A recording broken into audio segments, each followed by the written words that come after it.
সকালে ডিউটিতে এসে দেখতে পাই যে এলপি ক্যামেরা ডাউন। এবার এলপি ক্যামেরা ডাউন মানে নেটওয়ার্কের সঙ্গে লিঙ্ক নেই। তো গিয়ে সেই ক্যামেরার যে কানেক্টার থাকে, ভাবলাম বৃষ্টি হয়েছে রাতে, তো কানেক্টারে হয়তো জল জমে গেছে, কানেক্টারটাকে ভালো করে মুছে পরিষ্কার করে আবার জায়গা মতো কানেক্ট করে দিলাম। তারপরেও দেখতে পাই যে না, সমস্যা এখনও সলভ হয়নি। তো আমি ভাবলাম যে ওয়্যারে হয়তো দিক্কত হতে পারে, মানে ওয়্যারে কোনো ফল্টই আছে। তো নতুন একটা ওয়্যার নিয়ে আমি এটাকে বাইপাস করে আমাদের যে নেটওয়ার্ক সুইচ থাকে সেখানে লাগালাম। নেটওয়ার্ক সুইচে লাগানোর পরও দেখি কোনো রকম কোনো পিঙ্ক আসেনি বা কোনো রকম কোনো সলভ হয়নি। দেখো পিঙ্ক হলে এখানে গ্রিন আলো জ্বলে, কিন্তু জ্বলেনি। তারপরে ভাবলাম যে না, যে কানেক্টারটা আছে সেটাকেই চেঞ্জ করে দিই। তো কানেক্টারটাকে চেঞ্জ করার জন্য প্রথমে পুরাতন কানেক্টারটাকে কেটে নিলাম।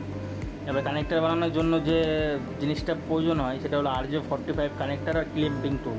আর এখানে যে 8টা কেবিল থাকে, 8টা কেবিল সিরিয়ালে বানাতে হয়।